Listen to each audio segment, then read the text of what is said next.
So do you want to make the wood last long on your trailer?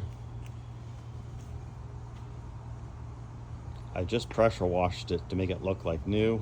The boards are a couple years old, probably 4 years old. But to keep the wood preserved, you can use used motor oil, any kind of oil. I got some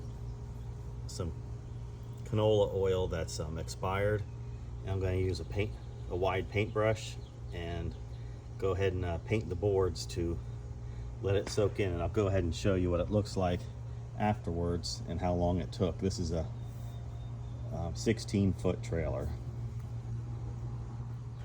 As far as putting it on, it works pretty good. Just pour a little bit and just use your brush to spread it around.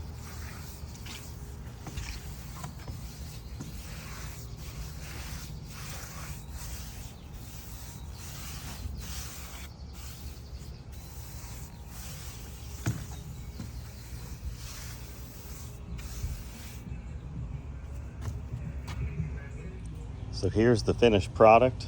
It actually looks pretty nice, and it took me an hour and 3 minutes to do it. The wood really soaked the oil in more than I thought it would. My father-in-law's trailer is an 18-foot, and he only used 3 quarts of oil, where it took me 4 quarts and maybe another half of a quart. So this is one way to make the wood on your trailer last a long time.